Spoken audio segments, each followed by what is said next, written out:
I love spy movies and TV shows. I love the jazz music and the cool stunts and the high stakes stories.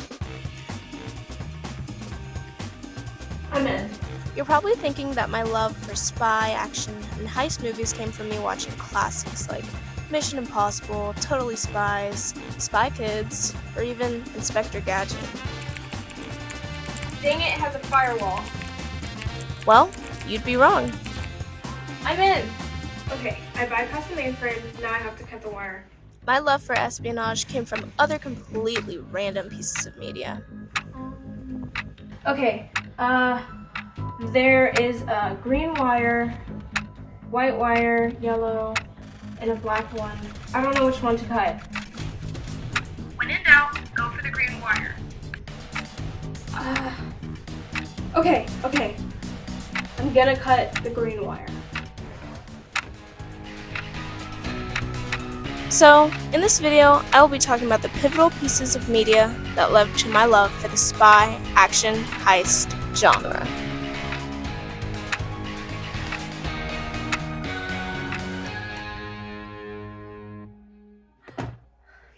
I did it! Okay, the bomb is officially disarmed. Great work, Agent. You've successfully completed another mission. All in a day's work.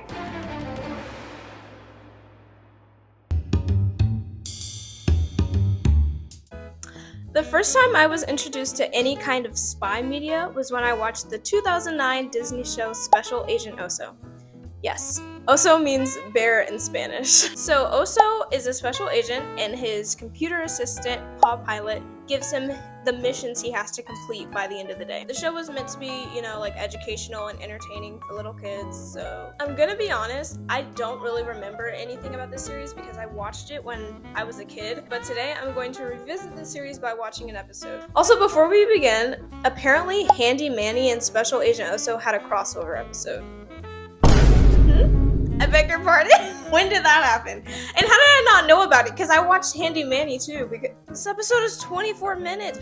Wait, let's watch the Special Agent Oso x Handy Manny full episode. Yes. Okay. Yeah, let me see. Okay, let me see this. Alert! Special alert! Meet Special Agent Oso, the unique stuffed bear. I remember this intro. I meant to help a kid somewhere.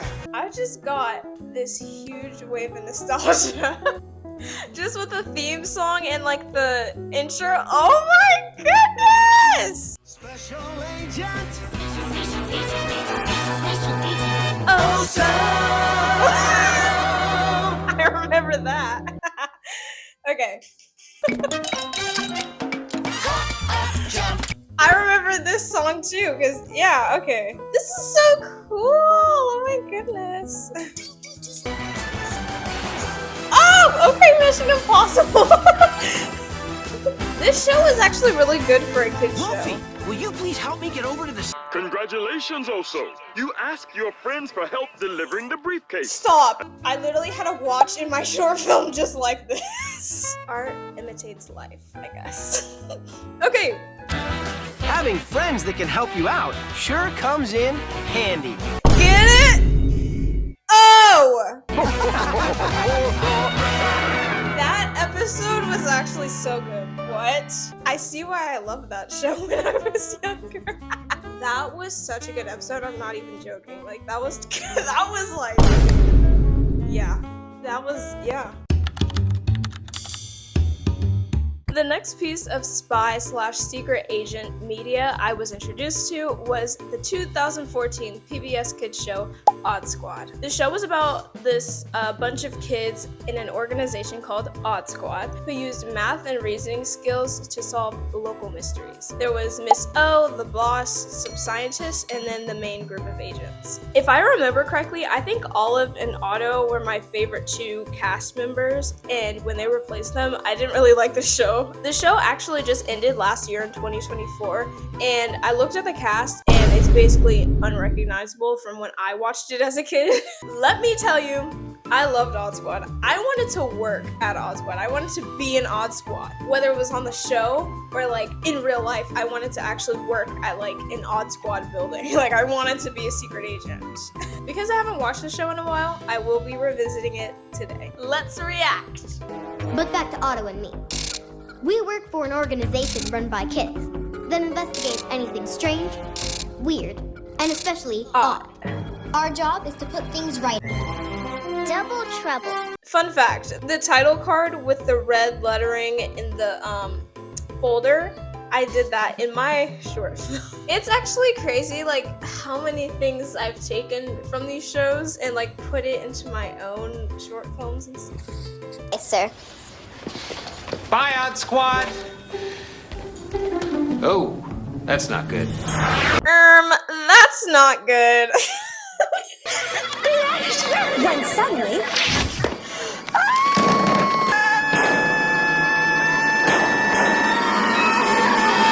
I can't take this seriously, Brad. I already knew this show was weird. Well, duh, it's called Odd Squad. But this is so funny, I can't. One of the doubles is missing! Hey guys, now for the really, really bad news.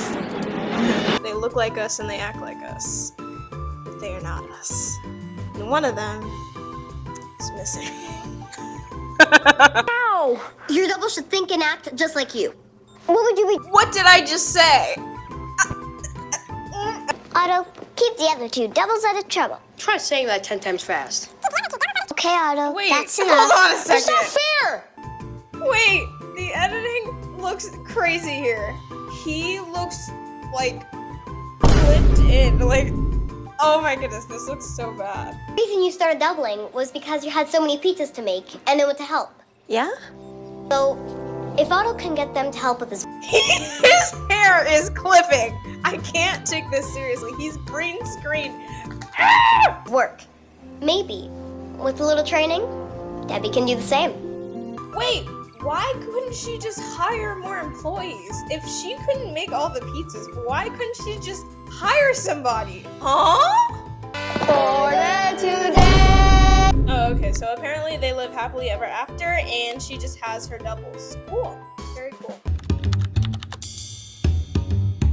This series changed the trajectory of my life. I'm not joking. This series changed the trajectory of my life. This Netflix original series came out in 2012 and is a remake of the original Carmen Sandiego series from 1991. Now, some people may be like, but Destiny, Carmen Sandiego isn't really like spy. I don't care. When I looked it up on Google, it said it was action, which counts. It's like action. It's like heist action, okay? It still counts. This show is about Carmen, who was adopted by this villain organization called Vile. This company like trains her to be a thief, but when she realizes that what they're doing is evil, she eventually runs away, and now her mission is to thwart all of Vile's evil plans. Also, fun fact, I watched the show. I don't know what season it was. I watched it on my Nintendo DSi. Back when Nintendo had Netflix on their DSs, which bring back, by the way. Like, I love this show. I love the art style. I love the story. I love the plots. I love the plot twists. I just love the characters. The whole show is, mwah, I love it. I love the theme song. I love the theme song. The intro slaps. Like, Carmen's friends, like Zach and Ivy, help her complete her missions. I really do like this show. I like the story. I like how Carmen is trying to find her mom. It's so cool. No, sadly, I will not be watching this show because I know what it's about. I've recently rewatched it. I love the show. Go watch it. Go watch it. Okay, this is the last thing I'll talk about for this section of the video. But Diamond Jack is another great piece of action media. And the funny thing is, I don't even remember when I first watched this short film. It was like one of those things I kept seeing on my homepage, but I never clicked on it.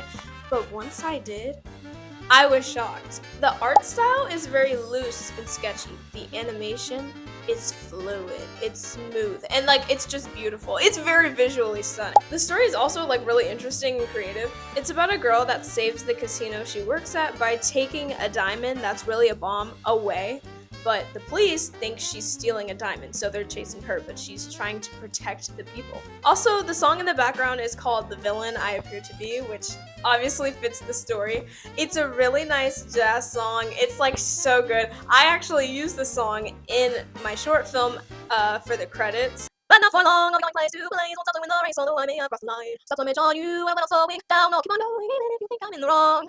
I'm not gonna revisit the short film because I watch it like every once in a while and it's very short. I already know everything that happens. I can sing you the entire song. Like I love it.